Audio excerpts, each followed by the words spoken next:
So, Charlene Li, author of The Disruption Mindset, Why Some Organizations Transform While Others Fail. Welcome to the show. It's great to have you here. Thank you so much for having me. It's a pleasure. I have to tell you, and I mentioned in the pre-conversation a few years ago, I talked to one of my several heroes in the world of strategy and thinking, Jeffrey Moore. This is on the same par. So sorry, Jeffrey, but perhaps you've been supplanted. Well, I'm thrilled to be in the same sentence as Jeffrey Moore. He's like so iconic. So the disruption mindset, I love the phrasing. I love the subtitle, Why Some Organizations Transform While Others Fail. Can we at least address the reality? I suspect most organizations fail with transformation. Do you agree? Well, yeah. I mean, if you see some of the statistics, something like 8% of people are actually transformed. So who knows how you measure success or not, but we all struggle with it. I mean, and that's the key here is that we're constantly trying to transform and get better at it, but it is just incredibly hard. And we keep thinking it should be easier than this, right? It should be easier. You captured it so brilliantly, and I'm going to read a quote out of the book. It's literally one of my favorite quotes in the book. It says, creating disruptive transformation is a heroic act based on the audacious belief that you and your organization can figure out not only strategic moves to make, but how to lead each other through the messy side of human change. Oh my goodness. That is a mouthful. Well said, though. Well, thank you. I just kept coming back to, people kept asking me, what is disruption? Is it a technology? I'm like, it's never about the technology. It is about the people. It is about the human side. It's called transformation for a reason. You go from one state to another, and that is never going to be easy. So I kind of feel like disruption is, for the first time, we're actually having like an honest conversation. We're having the intellectual integrity to actually grapple with the fact that this is super, super hard. And we're going to prepare ourselves for that journey ahead. So is that effectively kind of the motivation behind the book, sort of is it a playbook for management teams and organizations? Or how would you characterize this book? Yeah, it's not quite a playbook because I don't have like, these are the right plays to do, because there's never a single play. Right. That's going to be the bullet. I think of it more as, again, an approach and a way of thinking that will prepare you for being disruptive. And what I mean by disruptive is you generate huge amounts of exponential growth and change. You're changing a situation for the better. I have a lot of friends here in Silicon Valley who are very good at waving their hands in the air, saying disrupt or die, and then walking off the stage. And I'm like, okay, great. So how do you do it? Right. And we had all these examples of Blockbuster and Toys R Us and Kodak and so many companies strewn along the landscape of disruption. So where are the positive examples? And that's what I was curious about, because there are some companies who do this really well. And I was very keen to find companies who were not in technology, didn't have a founder, had been around for decades, and were killing it. What was it that they do? What's in their DNA? Literally, what is the water that they drink that allows them to continually grow better and faster, exponentially, than everyone else in their industry? So one of the challenges I always have, I love the case studies, the stories in here are fantastic, but do they translate to other environments? I mean, it's one of those cases. Is there a formula or the ingredients in there? I sometimes struggle with that. Yeah, there absolutely is. And some of the myths that I debunk is that it's a technology or an innovation. It's not. The opening case study I have is T-Mobile. I mean, that was a brand reposition. It was a value prop change. They just became the Un-carrier. But yet in that little bit of prose, everything changed. And they said, we're not going to be like all the other carriers. We're going to focus on customers. And that is the key. What I found across every single disruptive organization, they have this hyperbolic focus, not just on customers, but on their future customers. Not the beautiful, profitable customers that they have today, but who are they going to go after in the future? And they align this across the entire organization. It's the one thing that they did really, really well. All right, but think of the gravitational pull, right? Those wonderful customers we know, the business model we've grown comfortable with, the dominant logic that we've developed from years and years of experience of doing it one way. I mean, that gravitational pull is tremendous. I mean, how does one get beyond that? How does one break through? Or yes, I'm quoting Jeffrey. How do you achieve escape velocity?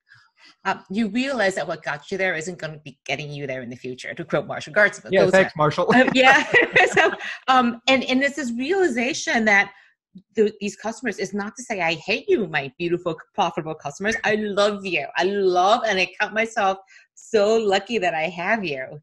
But you're not going to be with me forever. You're not where the growth is going to be. You might be, but chances are they're not. Because things do not stay still. This is the truism of business, and that things keep going. People keep moving ahead. And so if customers keep moving ahead, they keep changing, evolving, you have to stay with them, stay as close to them as possible, and anticipate where they're going to be. And you have to do this constantly, not just every once in a while, every couple of years, just checking to see if they're around. You would have lost sight of them already.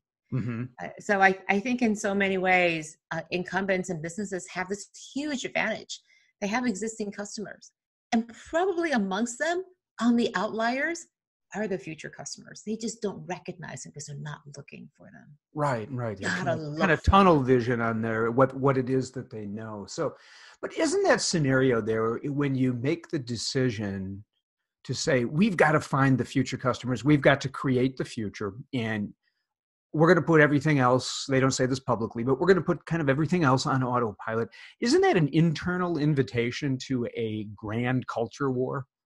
No. This is not to say put things on autopilot. It says, I'm going to be really good at executing on our operational plan today. But I also have this long-term strategy. I have an actual strategy that says 3 years down the line. It's interesting. When I started an engagement with a client, I ask them a couple questions. The first one is, show me your strategy. And inevitably, they show me the budget for the current year. For those who can't see me from the audio track, I just hit my head. Yeah, right. Right? That's not a strategy, that's a budget. And so if you have a budget, in reality, it's 3 months by the time you get to September, October, you're not making any investments. You're not pulling away from your cash flow, for example, and putting it into the future. You're not making investments. You're not dedicating resources.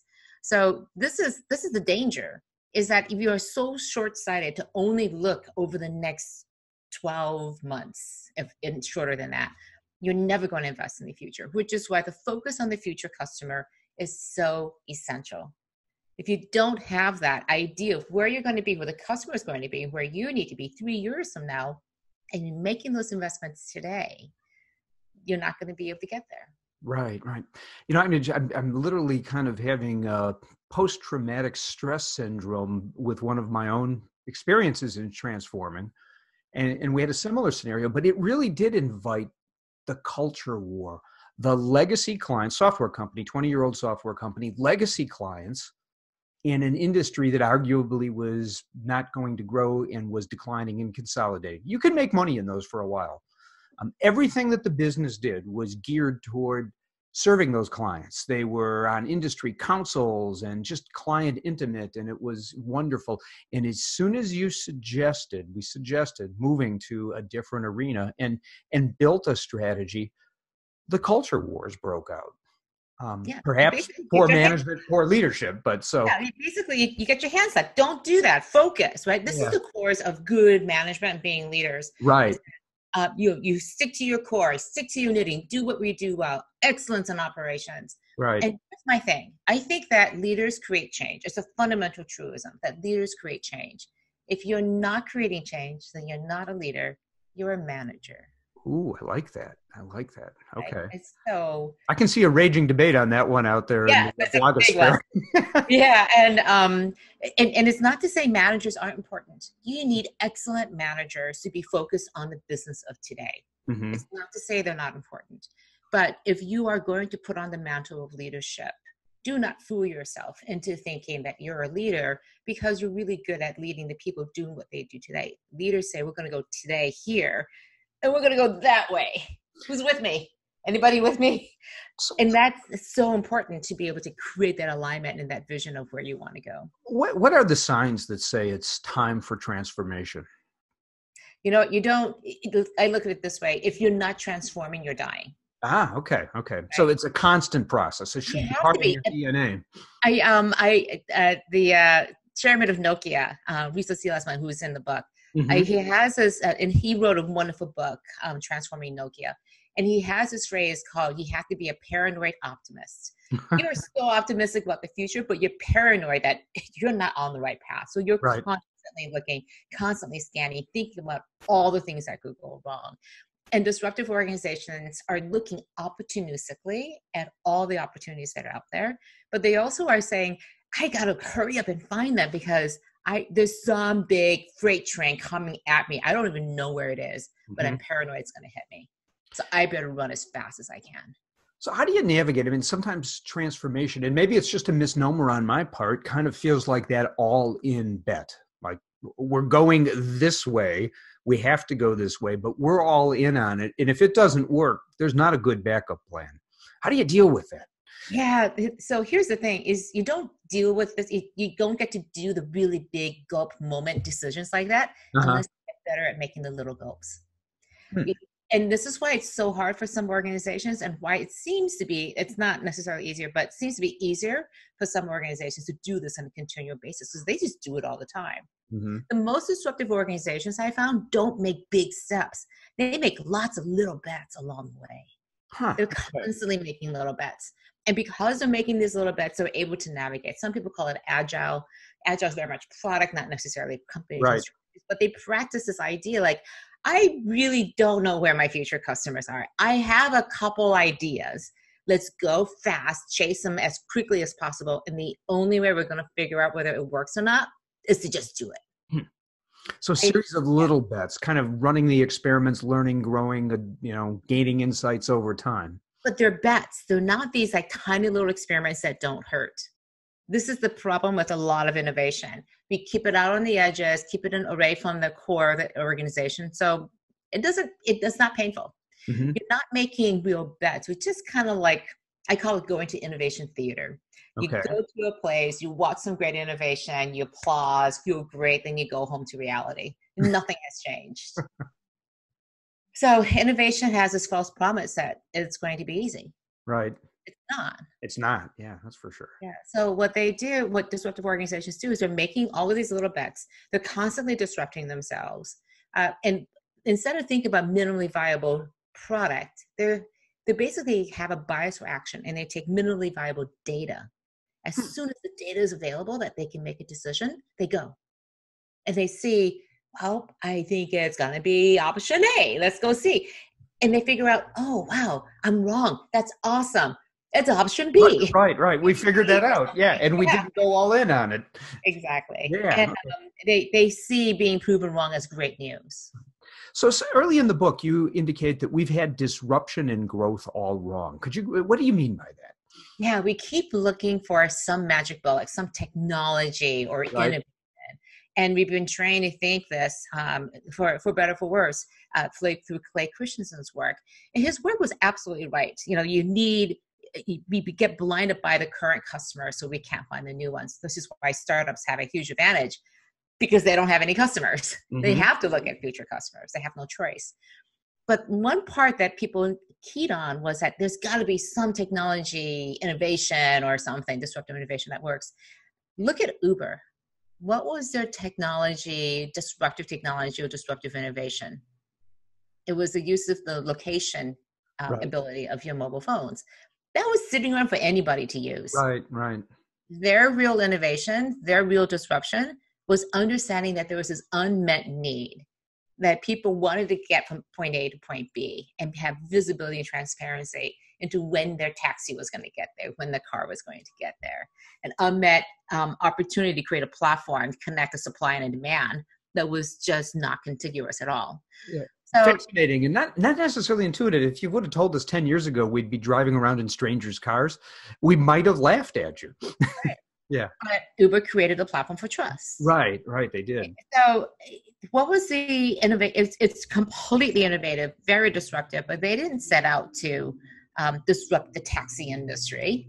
So when people goes, oh yeah, we're going to disrupt this industry, I'm like, I don't care if you disrupt an industry. What need are you solving? What problem are you really addressing? Is it really addressing a deeper fundamental need that people have? Maybe that goes to one of Clay's questions of what are they going to hire you to do? Why are they hiring that milkshake, right? What's the job to be done? Right, right.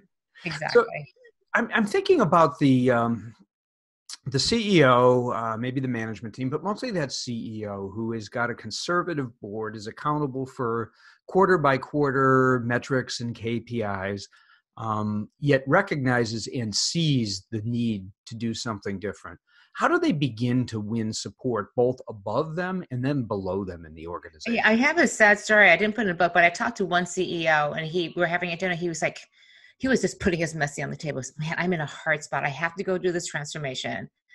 And my board won't let me. They insist that I keep coming up with the double-digit profit numbers every quarter and paying the dividend. Right. I can't do that. And I just go, you need to tell the board. He goes, I can't. And so in the end, he ended up selling the company because and the hostile takeover, just sold it. Just like, I can't do it. And the board was happy to just walk away. So in several of the cases that I had in the book, I talked the leaders talked about how they had to replace the board. They had to take a year or 2 years to systematically get a board that was going to be supportive of a transformation. And it's one of the biggest issues right now I find with boards. I serve on one board, love it, so educational. Right. But having that board composition, having your chairman, the CEO, and everybody align and creating a great board culture where it's really clear what the role of the board is vis-a-vis the competitiveness and the strategy of the company is essential. It's not a functioning board, I think, unless you're really pushing your executives to say, what is the future? What is the future? How are you going to create that long-term value? Because that, in the end, is what you're tasked with as the governance of the board.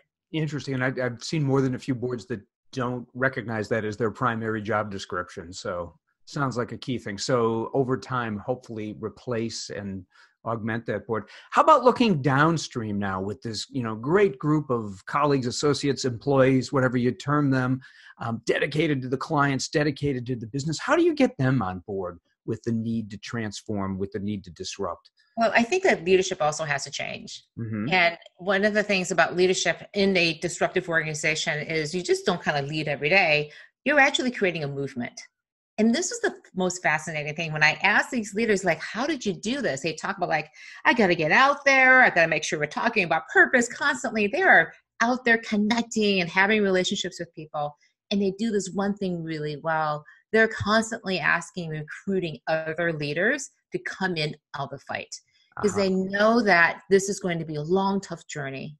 They're going to have to carry them through, and movements take on a life of their own. They transcend what the leaders actually do, and leaders upon leaders are being bred from the followers of them. So I think leadership is a key part. And the other part, I think, is around culture. Peter Drucker, that actually attributed to him, said, culture eats strategy for breakfast every day. Right. That, first of all, assumes you have a strategy to eat. So let's assume that the strategy, not just a budget, right? Yeah, so you actually have a strategy to go after the future customer. Then the culture is the engine. The culture decides and determines how quickly you can execute that strategy. And it was interesting. The most disruptive organizations that I found were incredibly well organized, well run, executed things. Because you think it's a disruptive organization, it's just going to be chaos everywhere, and it's far from that. Interesting. So, you get this impression of just kind of pandemonium, right? People running around with their hair on fire. It's not like that? No, incredibly calm. I want to know that culture. I know. I like, can I come work for you? And they'll be the first ones to admit we're stressed beyond belief for different reasons. Because what happens is, instead of trying to figure out how work gets done, they don't have to put any energy against that. They know how decisions are made. The information is flowing. They know that the right hand is doing something that the left hand isn't doing.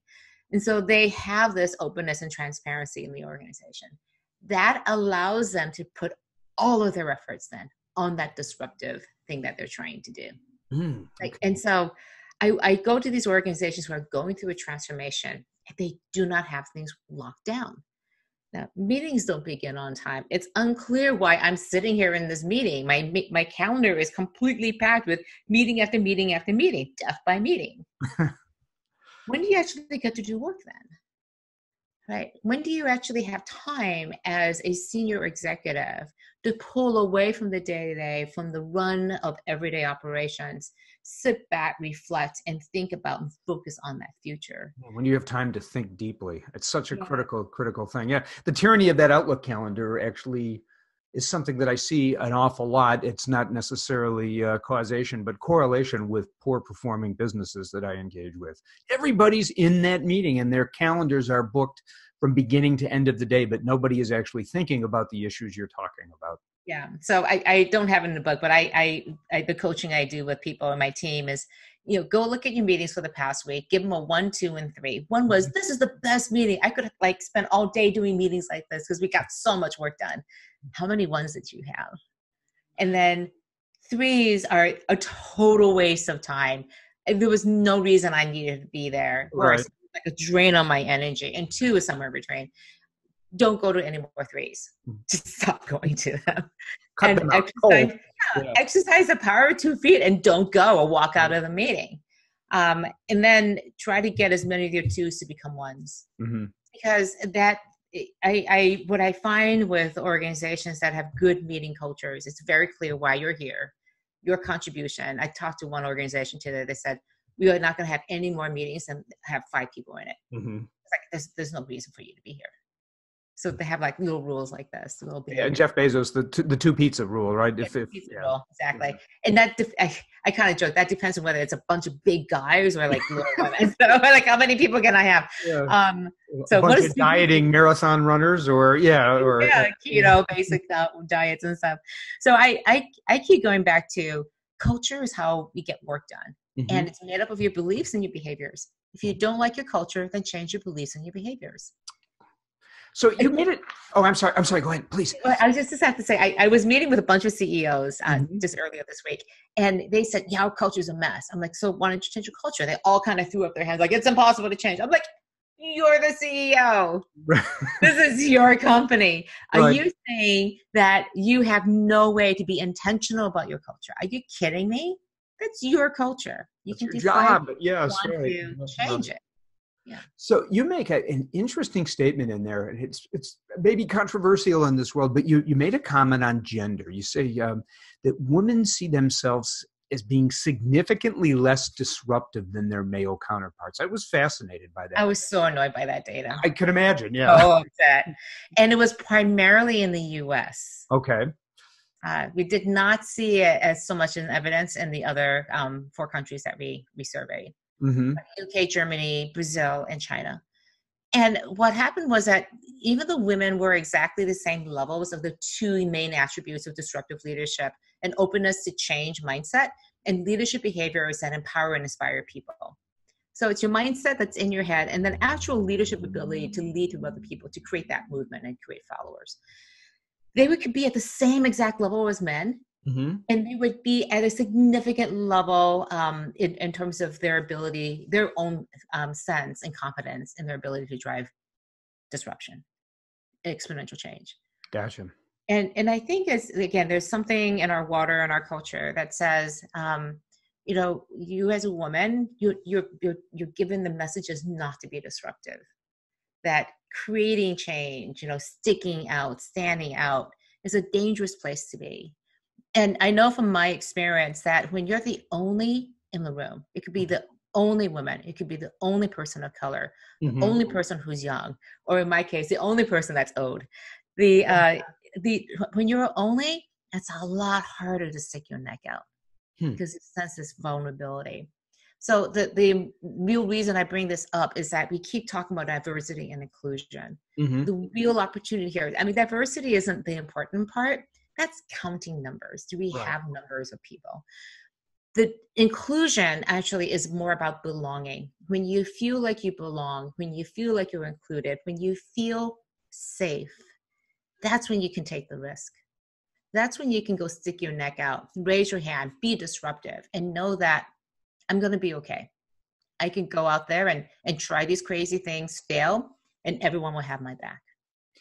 seems like not only do we hope we get there, but we need to work hard on getting there, all of us collectively. So, Yeah. no doubt. The reason I said that is that I think it's really important that if you have if you have a person who doesn't feel like they belong, you're not getting the full potential of their ability to create this change. So we Absolutely. Yeah. super aware of that as leaders when we're developing disruptive leaders, that women have this natural inclination to not feel as safe, as capable of creating the disruption, even though they have every single attribute that men do to be able to do the same thing. Sure. Absolutely. So I have this vision of management teams everywhere picking up this book and reading through it and talking about it. What's your counsel for them to start working on their transformation? How do they just get it going? Yeah, I actually am about to go publish a little guide to help the team. Oh, well, perfect. So, beautiful marketing, by the way. Individual. Oh, yeah. And then, you can do it as teams, Yeah. I think it is to collectively develop these three areas of the strategy, leadership, and culture. But more than anything, it is that strategy. I keep coming back to this. If you don't know why you're showing up at work every day, if you don't know who you're trying to reach in the future and can align against that, what are you doing? Right. Right. So the questions I ask when I go into an organization, I've talked about, show me your strategy. Do you have one? The second one is, tell me who your future customer is. Mm-hmm. And almost nobody can. I bet. Yeah. It's a simple idea. Of course, I should know. Wait. I don't actually know who my future I would imagine immediately the discomfort factor goes up in the room when you ask both of those questions. Yes. Okay. Then, and that's great. And then I go, show me your dashboard. Right. What's the dashboard? Our customers on there. And this one CEO just kind of put his head in his hand. He goes, it's inventory turns. Inventory turns are in my upper left-hand corner. And he goes, it won't be there as of this afternoon. Yeah, I think as you say in the book, you get what you measure, right? Yeah. And the last one is, do your meetings start on time? Mm-hmm. Oh, I love that. Simple thing, right? These are 4 concrete things that I think you can do.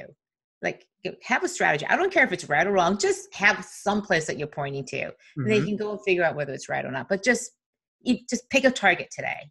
So it probably is 60, 70, 80% right. Mm-hmm. Just because you know in your gut what your market looks like. You're a decent manager.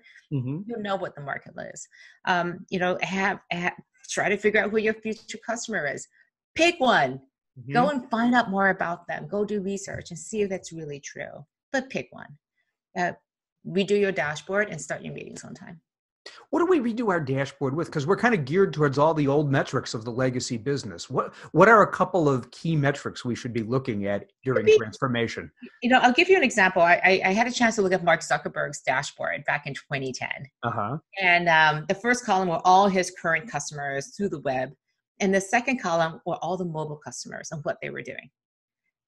These mobile members, they were very small, very few. And it was this is back in 2010. They had BlackBerry on there. I was like, oh, look at that. It's BlackBerry. I miss my BlackBerry. I know, the keyboard. But the thing about Zuck's dashboard is that everybody in the organization can see it. Right. That means that everybody in the organization could see that it was important to their CEO and therefore the future of the company about mobile. Mm-hmm. And just sent that one simple signal. And what was really important, what was not on there in the bottom right-hand corner was an area that said financial results, profitability, revenue. It was blank. I love that. So your dashboard signals to you and the people around you what's important. So KPIs, I don't know what the right KPIs are for any company, but I can guarantee you, if you can describe your pursuit of the future customer, your understanding of it, and everything you do on your KPIs, your metrics, your dashboards, is to align people around execution of your strategy. Mm-hmm. Whatever it is you need people to focus on, then focus on that. Wonderful. So Charlene, what were the aha moments that you had during the research and writing of the book? Oh man, this is my 6th book. And I actually self-published this one. So there were a lot of ahas. Okay, I'll tell you a really stupid, simple one. I had no idea that the pages in books were not white. I guess I didn't either. I know. They're like this beige color. They're kind of beiges. Uh-huh. And I went, that doesn't look so good. So I like the way that white looks. The red pops better on it. It resembles the screens that we actually use. So my pages are white. It's just like, okay, there you go. Huh? But I'm like, wow, I didn't know that. Uh-huh. So yeah. How about from the client standpoint, strategy, the whole transform? Anything? Just say, I hadn't looked at it that way before. Yeah, again, part of it we talked about how organized people were. I didn't realize how important process and organization and structure, those kinds of things that we think are incredibly boring, how important they are. I'm a big governance geek. I love governance because good governance, good process makes it easy for us to get the work done. But we are surrounded by bad organizational structures, bad process, non-existent governance. So we have to muddle around constantly. Like, so I want to do this. How do I do it? One of my favorite companies that I talked to was Huawei, the Chinese company that's all over the news. It's all in the news, right? Right. They have so much process. They early on, about 20 years ago, brought on IBM.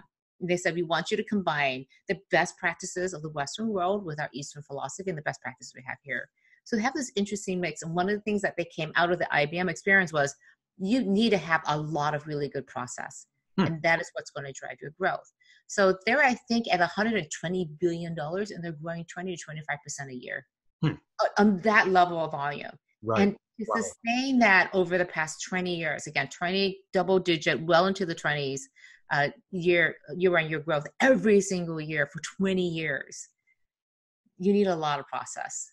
Because as you're going into countries, having things locked down, there's a certain way to do things, a Huawei way to do things, really allows you then to just focus on getting that work done. That was really surprising to me, how well run these. Great insight for all of us, no doubt about it. So I understand from at the end of the book, you mentioned you're kind of trying to start a movement a little bit. I think was it quantum networks? Yes. Thank you for talk about that for a second. Yeah, it's my passion project right now. Nice. I wrote this book because I started like, okay, I was kind of curious about it, but then as I thought about it, I go, we have a potential to make a sea change in the way that we think about our world. If we could actually motivate and tap into everybody's disruptive leadership capabilities, what could the world look like? How many problems could we solve? And in that, the problem when I talked to all these disruptors is they felt really alone. When you're the only person in your company who feels like, well, I see this opportunity. Why doesn't everyone else see it? Right. You're just fighting against and climbing up this wall, and you just feel like Sisyphus rolling that rock up the hill. Like, I ask people, where do you get your energy from? How do you get the strength to keep going? And I realized there was this need. Going back to my future customer and the need. Right. There was a need to connect the world's disruptors. And so I created quantum networks. And the whole idea is to support these disruptive leaders in their quest to create exponential change in their organizations, but also in their communities and society. Because disruptors don't just keep disrupting in this one little corner of the world. They blow everything up. They make change happen in all parts of it. Yeah. So where can people learn more about your passion project, Quantum Networks? You can go to quantum-networks with an S.com. Okay, I'll include that in the show notes as well. And I'll certainly point to where people can find this this fabulous book. Thank you. Congratulations. I'm sure this is going to have a long tail with it. It's timely, it's topical, it's necessary for so many out there. And yes, it was an honor. And yes, Jeffrey Moore has been supplanted. So this is my new favorite interview. Thank you, Charlene. Thank you so much, Ari.